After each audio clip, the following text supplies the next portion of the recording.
નમસ્કાર ગુજરાત। આજે આપણે જોઈશું 24 જૂન 2024નું મોસ્ટ ઇમ્પોર્ટન્ટ કરંટ અફેર। તે પહેલાં ખાસ કરીને ચેનલ ઉપર નવા હોય તો ચેનલને સબસ્ક્રાઈબ કરી લેવી। વિડીયો જોયા બાદ વિડીયો પસંદ આવે તો લાઇક કરો અને તમારા મિત્રો સુધી શેર પણ કરો। તો ચલીએ આજનો ક્લાસ શરૂઆત કરીએ। તો તાજેતરમાં સંયુક્ત રાષ્ટ્ર રાષ્ટ્રીય જાહેર સેવા દિવસ ક્યારે ઉજવવામાં આવ્યો? તો 23 જૂનના રોજ આ દિવસ ઉજવવામાં આવે છે। તો તાજેતરમાં જ સંયુક્ત રાષ્ટ્ર જાહેર સેવા દિવસ 23 જૂને ઉજવવામાં આવ્યો। આની થીમ તો કે ઇનોવેશન અને વૈશ્વિક પડકારોને પ્રોત્સાહન આપવું અને જાહેર ક્ષેત્રોમાં પરિપ્રેક્ષણ કરવું। તો ખાસ કરીને થીમ પર યાદ રાખવી અને સંયુક્ત રાષ્ટ્ર જાહેર સેવા દિવસ 23 જૂને ઉજવાય। તે સિવાય બીજા બે દિવસો પણ આજ તારીખે ઉજવવામાં આવે છે। એક આંતરરાષ્ટ્રીય વિધવા દિવસ 23 જૂને અને બીજો તો કે આંતરરાષ્ટ્રીય ઓલિમ્પિક્સ દિવસ 23 જૂને ઉજવવામાં આવે છે।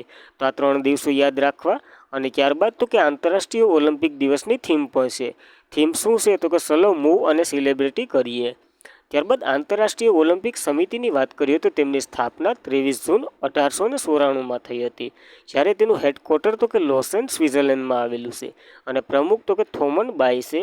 તો આ વધારાની ડિટેલ આંતરરાષ્ટ્રીય ઓલિમ્પિક દિવસ 23 જૂને ઉજવાય। ત્યારબાદ જૂન મહિનાના દિવસો જોઈ લઈએ। 1 જૂન તો કે વિશ્વ દૂધ દિવસ। 2 જૂનની વાત કરીએ તો તેલંગાણાનો સ્થાપના દિવસ। આ 3 જૂન આવે મિત્રો, થોડુંક ટાઈપ મિસ્ટેક છે તો સુધારી લેજો। 3 જૂન તો કે વિશ્વ સાયકલ દિવસ ઉજવવામાં આવે છે। 5 જૂનની વાત કરીએ તો વિશ્વ પર્યાવરણ દિવસ ઉજવાય છે। 7 જૂનની વાત કરીએ તો વિશ્વ ખાદ્ય સુરક્ષા દિવસ। 8 જૂનની વાત કરીએ તો વિશ્વ મહાસાગરીય દિવસ અને વિશ્વ મગજની ગાંઠનો દિવસ ઉજવવામાં આવે છે। 9 જૂનની વાત કરીએ તો આંતરરાષ્ટ્રીય આર્કાઇવ્સ દિવસ। 9 જૂનની વાત કરીએ તો બીજો તો કે વિશ્વ માન્યતા દિવસ ઉજવાય છે। જ્યારે 11 જૂનની વાત કરીએ તો આંતરરાષ્ટ્રીય રમતગમત દિવસ ઉજવવામાં આવે છે। 12 જૂને તો કે બાળ મજૂરી વિરુદ્ધ વિશ્વનો દિવસ ઉજવાય છે। 13 જૂને તો કે આંતરરાષ્ટ્રીય આલ્બિનિઝમ જાગૃતિ દિવસ ઉજવવામાં આવે છે। ત્યારબાદ 14 જૂનની વાત કરીએ તો world blood pressure donor day. 14 જૂનની વાત કરીએ 15 જૂનની વાત કરીએ તો બુઝુર્ગને દુર્વ્યવહારની અસરનો દિવસ ઉજવવામાં આવે છે 15 જૂને અને 15 જૂને તો કે વિશ્વ પવનનો દિવસ પણ ઉજવવામાં આવે છે। 16 જૂનની વાત કરીએ તો આંતરરાષ્ટ્રીય કૌટુંબિક રેમેન્ડિસ દિવસ ઉજવવામાં આવે છે, એટલે કે ઇન્ટરનેશનલ ફેમિલી રેમેન્સ ડે। 17 જૂનની વાત કરીએ તો રણ અને દુષ્કાળ સામે લડવાનો દિવસ ઉજવવામાં આવે છે। જ્યારે 19 જૂનની વાત કરીએ તો વિશ્વ સિકલ સેલ અને એનિમિયા દિવસ। જ્યારે 20 જૂનની વાત કરીએ તો વિશ્વ શરણાર્થી દિવસ ઉજવવામાં આવે છે। તો આ જૂન મહિનાના દિવસો જોયા। ત્યારબાદ તો કે તાજેતરમાં યુવીસીઈના પ્રથમ ડિરેક્ટર તરીકે કોની નિમણૂક કરવામાં આવી છે? તો ખાસ કરીને યાદ રાખજો, પ્રથમ છે તો એસ ત્રિપાઠીની નિમણૂક કરવામાં આવી છે। યુવીસીઈના ડિરેક્ટર તરીકે એસ ત્રિપાઠી બન્યા છે। યુવીસીઈનું ફૂલ ફોર્મની વાત કરીએ તો university of Visvesvaraya college of engineer. એની સ્થાપના તો કે સર એમ વિશ્વેશ્વરાયે કરી હતી। વરતા જશો આને તો તમે university of Visvesvaraya college of એન્જિનિયરિંગની સ્થાપના તો કે સર એમ વિશ્વેશ્વરૈયાએ કરી હતી। જ્યારે ભારતની પ્રથમ એન્જિનિયર કોલેજની વાત કરવામાં આવે તો થોમસ કોલેજ ઓફ એન્જિનિયર છે, જેની સ્થાપના તો કે 1847માં થઈ હતી અને હાલ તો કે એક આઈઆઈટી તરીકે કામ કરે છે, જે આઈઆઈટી રૂડકી તરીકે કામ કરે છે। તો આઈઆઈટી રૂડકી ક્યાં આવી એ તમારે કોમેન્ટ કરવાનું છે। ત્યારબાદ યુએનસીટીએઆર એટલે કે એના રિપોર્ટ અનુસાર 2023માં એફડીઆઈ મેળવનાર વિશ્વનો ભારતનું સ્થાન કેટલામું છે? તો વિશ્વમાં ભારતનું સ્થાન 15મું છે। તો યુએન એટલે કે યુનાઇટેડ નેશનલ સીટીએડી રિપોર્ટ અનુસાર 2023માં એફડીઆઈ એટલે કે મેળવનાર વિશ્વનો ભારત 15મા સ્થાન ઉપર છે। જ્યારે સંયુક્ત રાષ્ટ્ર વેપાર અને વિકાસની વાત કરીએ તો વર્લ્ડ ઇન્વેસ્ટમેન્ટ રિપોર્ટ 2024 બહાર પાડવામાં આવ્યો છે, જે ભારતમાં તો કે 2022ની સરખામણીએ 2023માં તો કે ભારતમાં વિદેશી પ્રત્યક્ષ રોકાણ એટલે કે એફડીઆઈ એટલે કે ફોરેન ડિસ્ટોપ ઇન્કમમાં 43% જેટલો ઘટાડો થયો છે અને 2022ની સરખામણીએ 2023ની વિશ્વની કુલ એફડીઆઈમાં 2% ઘટાડો થયો છે। જ્યારે યુનાઇટેડ એટલે કે સંયુક્ત રાષ્ટ્ર વેપારી વિકાસ પરના રિપોર્ટ અનુસાર 2023માં ભારતની કુલ એફડીઆઈ $28 બિલિયન હતું, જ્યારે 2022માં તો કે 49 થઈ જશે એવું અનુમાન છે અને તે અબજ ડોલર હતું। તો ખાસ કરીને આ અબજ ડોલરો યાદ રાખવા। ત્યારબાદ પહેલા નંબર ઉપર આ રિપોર્ટ અનુસાર તો કે અમેરિકા છે, બીજા નંબર ઉપર ચીન છે, ત્રીજા નંબર ઉપર સિંગાપુર છે અને 15મા નંબર ઉપર ભારતનું સ્થાન છે. જ્યારે વૈશ્વિક એફડીઆઈ ટોચ પ્રાપ્તક તરીકે ભારતનો ક્રમ 2022માં 8મો ક્રમે હતો, જે ઘટાડીને 2023માં 15મો થયો છે. તો આ રિપોર્ટ 2023નો છે.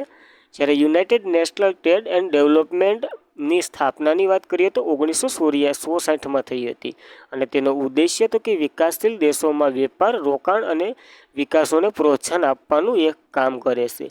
જ્યારે જેનું મુખ્ય મથક તો કે જીનીવા, સ્વિટ્ઝરલેન્ડમાં આવેલું છે. કેનું? તો કે યુનાઇટેડ નેશનલ ટ્રેડ એન્ડ ડેવલપમેન્ટનું.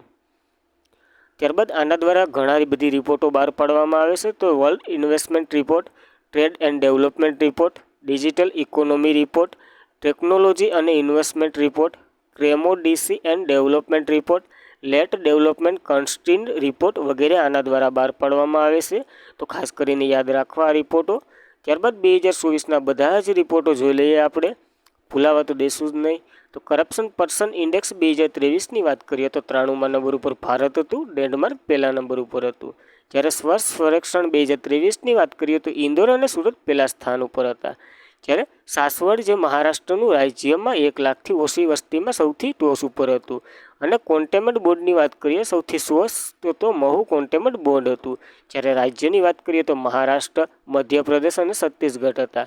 અને સૌથી સ્વસ્થ ગંગા શહેરોની વાત કરીએ તો વારાણસી અને પ્રયાગરાજ હતું. જ્યારે સફાઈ મિત્ર શહેરની વાત કરીએ તો ચંદીગઢ હતું. અને સ્નેલ રેપર્ડ રિપોર્ટ 2023ની વાત કરીએ તો સૌથી વધુ હિમદીપડાઓ 718 તો કે વધારામાં વધારે લદ્દાખમાં આવેલા છે, 477 જેટલા. અને ટોમ ટ્રાફિક ઇન્ડેક્સ રેન્કિંગ 2023ની વાત કરીએ તો લંડન હતું પહેલા નંબર ઉપર, બેંગ્લુર ભારતનું એકમાત્ર 6થા સ્થાન ઉપર હતું. જ્યારે ડેમોક્રેસી ઇન્ડેક્સ 2023ની વાત કરીએ તો 41મા નંબર ઉપર ભારત છે, નોર્વે પહેલા નંબર ઉપર છે. અને વૈશ્વિક બૌદ્ધિક સંપ્રદાય સૂચકાંક 2024ની વાત કરીએ તો 42મા નંબર ઉપર ભારત છે, યુએસ પ્રથમ નંબર ઉપર છે. ત્યારબાદ તો કે લિંગ અસમાનતા સૂચકાંક 2022ની વાત કરીએ તો 108 નંબર ઉપર ભારત છે, ડેનમાર્ક પહેલા નંબર ઉપર છે. અને માનવ વિકાસ સૂચકાંક 2022ની વાત કરીએ તો 137મા નંબર ઉપર ભારત છે, સ્વિટ્ઝરલેન્ડ પહેલા નંબર ઉપર છે. અને વર્લ્ડ હેપીનેસ રિપોર્ટની વાત કરીએ તો 126મા નંબર ઉપર ભારત છે, ફિનલેન્ડ પહેલા નંબર ઉપર છે. જ્યારે ગ્લોબલ ફાયર પાવર ઇન્ડેક્સની વાત કરીએ તો 4થા નંબર ઉપર ભારત છે, ટોપ ઉપર તો કે યુએસ છે. અને બિઝનેસ એન્વાયરમેન્ટ રેન્કિંગ 2024ની વાત કરીએ તો 51મા નંબર ઉપર ભારત છે, સિંગાપુર પહેલા નંબર ઉપર છે. જ્યારે ઉરન દ્વારા વૈશ્વિક યુનિકોર્ન ઇન્ડેક્સ બહાર પાડવામાં આવ્યો હતો 2024નો, તેમાં 3જા નંબર ઉપર ભારત હતું અને યુએસ પહેલા નંબર ઉપર હતું. જ્યારે જેમ એ વિશ્વનું 3જું સૌથી મોટું ઈ-માર્કેટ સ્થળ બન્યું હતું. અને સાયબર ક્રાઇમ ઇન્ડેક્સની વાત કરીએ તો ભારતનું સ્થાન 10મું હતું, પ્રથમ નંબર ઉપર રશિયા હતું. જ્યારે વિશ્વ પ્રેસ સ્વતંત્રતા સૂચકાંક 2024ની વાત કરીએ તો 159 નંબર ઉપર ભારત હતું, નોર્વે પહેલા નંબર ઉપર હતું. અને યાત્રા અને પ્રવાસન વિકાસ સૂચકાંક 2024ની વાત કરીએ 39મા નંબર ઉપર ભારત હતું, ટોપ ઉપર તો કે યુએસ હતું. જ્યારે ગ્લોબલ સિટીઝ ઇન્ડેક્સ 2024ની વાત કરીએ તો ન્યૂયોર્ક પ્રથમ નંબર ઉપર હતું અને દિલ્હી તો કે 350મા સ્થાન ઉપર ભારતનું એકમાત્ર હતું. જ્યારે પર્યાવરણ પ્રદર્શન સૂચકાંકની 2024ની વાત કરીએ તો 176મા નંબર ઉપર ભારત હતું, એસ્ટોનિયા પહેલા નંબર ઉપર હતું. અને ગ્લોબલ જેન્ડર ગેપ ઇન્ડેક્સ 2024ની વાત કરીએ તો 129મા નંબર ઉપર ભારત હતું, આઇસલેન્ડ પહેલા નંબર ઉપર હતું. જ્યારે ગ્લોબલ પીસ ઇન્ડેક્સ 2024ની વાત કરીએ તો 116 નંબર ઉપર ભારત હતું, આઇસલેન્ડ પહેલા નંબર ઉપર હતું. અને વૈશ્વિક રોકાણ અહેવાલ 2024ની વાત કરીએ તો 15મા નંબર ઉપર ભારત હાલ આપણે જોઈએ, ટોપ ઉપર તો કે યુએસ છે. તો ખાસ કરીને આ રિપોર્ટો યાદ રાખવા 2024ના જ છે બધાય. ત્યારબાદ તાજેતરમાં જ રોએસ્ટ ઇન્સ્યુલેશન ડિજિટલ ન્યૂ રિપોર્ટ 2024 અનુસાર ભારતને સૌથી વધુ વિશ્વસનીય ન્યૂઝ બ્રાન્ડ કઈ છે? તો ઓલ ઇન્ડિયા રેડિયો બની છે ભારતની સૌથી વિશ્વસનીય ન્યૂઝ ચેનલ છે, એટલે કે ન્યૂઝ પ્રવક્તા છે. તો તાજેતરમાં રોએસ્ટ ઇન્સ્યુલેશનના ડિજિટલ ન્યૂ રિપોર્ટ, ખાલી રિપોર્ટ યાદ રાખજો કારણ કે રિપોર્ટને લગતો પણ પ્રશ્ન આવી શકે. તો તાજેતરમાં રોયલ્સ ઇન્સ્ટિટ્યુશનના ડિજિટલ ન્યૂ રિપોર્ટ 2024 અનુસાર ભારતમાં સૌથી વિશ્વસનીય news brand all India radio બની છે. જ્યારે ઓલ ઇન્ડિયા રેડિયો તો કે પ્રસાર ભારતી અંતર્ગત આવે છે અને એની હાલમાં હમણાં જ એટલે કે મોસમી મોસમીની જાણકારી માટે પાક અને જમીન 2 એપો લોન્ચ કરી હતી અને પોર્ટલો પર લોન્ચ કરી હતી. તો ખાસ કરીને યાદ રાખવું આ ઓલ ઇન્ડિયા રેડિયો વિશે. ત્યારબાદ તાજેતરમાં જ ભારતમાં ટેલિકોમ રેગ્યુલેટરી ઓથોરિટીના સચિવ તરીકે કોની નિમણૂક કરવામાં આવી છે? તો અતુલ ચૌધરીની નિમણૂક કરવામાં આવી છે. તો તાજેતરમાં જ ભારતીય ટેલિકોમ રેગ્યુલેટરી ઓથોરિટીના સચિવ તરીકે અતુલ ચૌધરીની નિમણૂક કરવામાં આવી છે. તો ખાલી વનલાઇનર સ્વરૂપે યાદ રાખજો, નવા સચિવ અતુલ ચૌધરી બન્યા છે. જ્યારે અધ્યક્ષ હમણાં જ જોયા હતા અનિલ કુમાર લાહોટી બન્યા હતા અધ્યક્ષ. કેના? તો કે ટેલિકોમ રેગ્યુલેટરી ઓથોરિટીના અધ્યક્ષ. ત્યારબાદ તાજેતરમાં બ્લુ પ્લેનેટ એવોર્ડ 2024 કોણે જીત્યો છે? તો રોબર્ટ કોસ્ટન્ઝાએ જીત્યો છે આ એવોર્ડ. તો તાજેતરમાં બ્લુ પ્લેનેટ એવોર્ડ 2024 તો કે રોબર્ટ કોસ્ટન્ઝાએ જીત્યો છે. જ્યારે 2024માં બ્લુ પ્લેનેટ પ્રાઇઝ જાપાનમાં એટલે કે જાપાન દ્વારા આને આપવામાં આવે છે. અસર ગ્લાડ ફાઉન્ડેશન દ્વારા પૂરું પાડે છે. જ્યારે યુનિવર્સિટીની કોલેજ લંડનમાં આવેલી છે જેના માટે મળ્યો છે રોબર્ટ કોસ્ટન્ઝાને. અને જૈવ વિવિધતા અને ઇકોનોમી સેવાઓ પર અસરકારક વિજ્ઞાનની નીતિનું પ્લેટફોર્મ માટે તો કે જર્મનીને મળ્યો છે. તો એક સંસ્થાને મળ્યો છે, એક વ્યક્તિને મળ્યો છે. તો ખાસ કરીને યાદ રાખવું. અને આમાં ઇનામ તો કે USD $5 લાખ પુરસ્કાર મળે છે. તો ખાસ કરીને રકમ બહુ મોટી છે, એક માર્ક આપી દઈ. ત્યારબાદના બધા જ એવોર્ડો જોઈ લઈએ. તો કે military gen award of the award 2023 તો કે રાધિકા સેનને મળ્યો હતો. અને પ્રાઇઝ જે અગાઉનો નોબલ શ્રીનિવાસ આર કુલકર્ણીને મળ્યો હતો. જ્યારે સાહિત્ય અકાદમી ફેલોશિપ એવોર્ડ સિંકિંગ બંદેને. ટ્યુરિંગ પ્રાઇઝ 2023 અવી વિગડન્સને. ઇન્ટરનેશનલ બુકર પ્રાઇઝ 2024ની વાત કરીએ તો જેન્ત્રી એપનેબેને મળ્યો હતો. અને વ્હાઇટલી ગોલ્ડ એવોર્ડ તો કે પૂર્ણિમા દેવી બર્બનને. અને 2024નો પંડિત રાજેન્દ્ર ગંગાનાઈ માટે લસ્સુ મહારાજ એવોર્ડ મળ્યો હતો પંડિત રાજેન્દ્ર ગંગાનાઈને. અને ગોલ્ડ મેડ એન્વાયરમેન્ટ પ્રાઇઝ 2024 તો કે અલોક શુકલને મળ્યો હતો. ત્યારબાદ કિસ હ્યુમેનિટીક એવોર્ડ 2021નો તો કે રતન ટાટાને. જ્યારે 2023નો તો કે બિલ્સ ગેટ્સને મળ્યો હતો. અને વર્લ્ડ પ્રેસ ફોટો 2024 તો કે મોહમ્મદ સાલેમને મળ્યો હતો. જ્યારે આર્યભટ્ટ પુરસ્કાર પાવલિયા સુબ્બારાવને મળ્યો છે. જ્યારે લતા દીનાનાથ મંગેશકર એવોર્ડની વાત કરીએ 2024નો તો કે અમિતાભ બચ્ચનની પસંદગી એટલે કે આપી દીધો. એબલ પુરસ્કાર જે ગણિતનો નોબલ ગણવામાં આવે છે મિશેલ ટેલાગ્રાસને મળ્યો છે. જ્યારે ઇરેશિયમ એવોર્ડ અમિતાવ ઘોષને મળ્યો છે. 2024નો પિક્ઝલ પ્રાઇઝ તો કે રિંકિયા યામામોટાને. જ્યારે મિસ વર્લ્ડ 2024 તરીકે ક્રિસ્ટિના પિંકાજોવ બન્યા હતા જે ચેક રિપબ્લિકના છે. જ્યારે મિસ યુનિવર્સિટી 2023 સેનિસ પેલેસિયો બન્યા હતા નિકારાવના. અને 2023માં GD Birla award doctor Aditi શેન્ડેને મળ્યો છે. જ્યારે જ્ઞાનપીઠ પુરસ્કાર 58મો જગદીપ રંભાચાર્ય અને ગુલજારીલાલની પસંદગી કરવામાં આવી હતી. જ્યારે કેપી નામીબિયા એવોર્ડ જો એસ સોમનાથને આપવામાં આવ્યો હતો. એસ સોમનાથ કયો પદ સંભાળે છે તે તમારે કોમેન્ટ કરવાનું છે. જ્યારે CK Naidu lifetime achievement award તો કે રવિ શાસ્ત્રી અને ફારૂક એન્જિનિયરને મળ્યો હતો. જ્યારે આસામ વૈભવ સન્માન તો કે રંજન ગોગાઈને.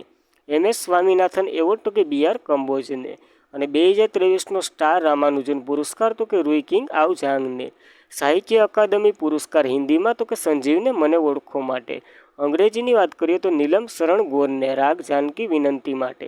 જ્યારે 33મો વ્યાસ સન્માન તો કે પુષ્પા ભારતીને યાદો યાદો યાદો માટે.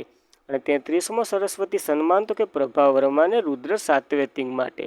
અને રેમન મેક્સેસ એવોર્ડ 2023 તો કે ડૉક્ટર રવિ કન્નરની પસંદગી કરવામાં આવી હતી. તો ખાસ કરીને આ 2024ના એવોર્ડો યાદ રાખવા. ત્યારબાદ તાજેતરમાં જ હેમિસ ફેસ્ટિવલ ક્યાં ઉજવવામાં આવ્યો છે? તો લદ્દાખમાં ઉજવાય છે આ હેમિસ ફેસ્ટિવલ દર વર્ષે. તો તાજેતરમાં હેમિસ ફેસ્ટિવલ લદ્દાખમાં ઉજવવામાં આવ્યો છે. હવે હેમિસ ફેસ્ટિવલ તિબેટિયન બૌદ્ધ ધર્મના ઉત્સાહપૂર્વક ઉજવણી કરવામાં આવે છે દર વર્ષે તો કે લદ્દાખમાં યોજાય છે લદ્દાખ ભારતમાં. અને 2024માં તો કે 16થી 17 જૂને યોજાય છે.